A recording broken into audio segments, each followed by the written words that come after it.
भगवती परममेकत्र तत्त्वं तौ परिदेवनमूलमुन्यामि रघुपति जनता न शिक्षितास्ति भवति च तंत्रमितं सतां विरक्तिः। रघुनाथ जी की जनता शिक्षित नहीं है, इसी कारण राम जी की जनता ने आप पर आरोप लगाया और राम जी ने आपका त्याग किया। और इन सब के कारण में क्या है कि भवति च तत् अत्र मितम सताम विरक्ति ही। जो संत लोग हैं, जो विद्वान लोग हैं, उनकी लोगों को शिक्षा देने में विरक्ति है, इसी कारण लोग शिक्षित नहीं हो रहे हैं। अगला श्लोक देखिए, लिखा है ऐवत यदि विद्या सतीनाम नहि परिपालनमस्ति किम तया नः सुरभिरपि वृथैव पायसैश्चेत् यदि न समेधेयत्र विकलवान सा।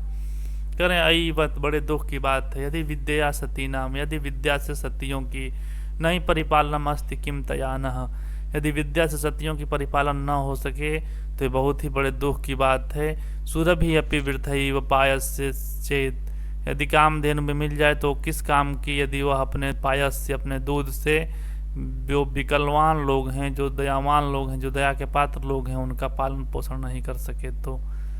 कह रहे हैं कि जिस ज्ञान से सतियों की रक्षा न हो सके वो ज्ञान व्यर्थ है, क्योंकि अगर कामधेनु मिल भी जाए और उसके दूध से, जो दूध के पात्र हैं, उनको दूध न मिल सके तो फिर उस दूध से क्या लाभ, उस कामधेनु से क्या लाभ।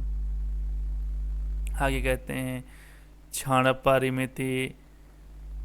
परिमिति चेत समस्तम चरम चरम निरीक्ष्यमाण में तदीह तरल वीचिका सुसिंधु नियतमुपास्य तमो हि विश्वमूर्ति। क्षण परिमिति मस्ति चेत समस्तम चरम चरम च निरीक्ष्यमाण में तद।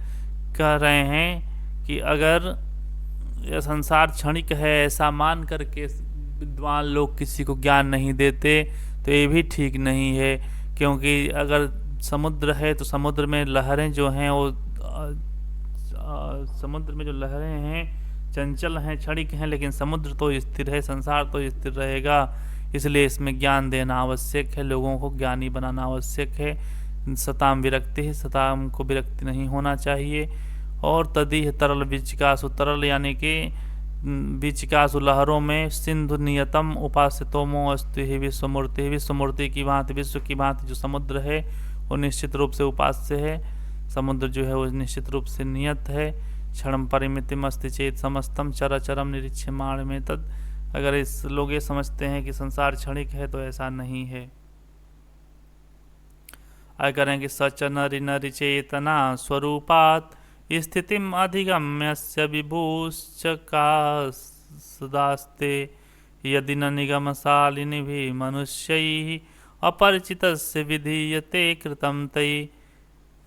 कह रहे हैं कि वह विश्वात्मा प्रत्येक मनुष्य में चैतन्य रूप से अवस्थित होकर प्रकाशित हो रहा है। यदि वे मनुष्य किसके पास अपौरुषेय वेदराशि भी है, इनकी पूजा नहीं करते तो उनसे क्या। यम अमृतते मनीषा तौ तनया अथ तदवदेव सर्वे द्विजकुल शिशौ जगन्ति विद्या विशदपथेन विवेकतो नयंतो। है करें कि यह जो मैंने कहा इसमें कुल मिलाकर इतना ही कहना चाहता हूँ कि तुम्हारे ये दोनों पुत्र और इसी प्रकार द्विजकुल के सब बालक विद्या के उज्ज्वल पथ के सारे संसार को आगे बढ़ाएं। द्विजकुल शिशौ जगन्ति विद्या विशदपथेन विवेकतो नयंतो। विवेकतो नयंतो ले जाएं, विवेक तो विवेक से, विद्या विशदपथेन विद्या के विशद पथ को।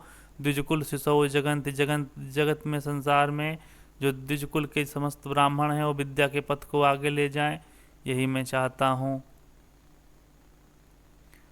अथ च कमल पत्रताम दधानाम विषय सरोवंभसिनी रजस भावात हृदय गमन आविलाभ्र भावैः निवेदिताम समुपार्जयन्तु सर्वे।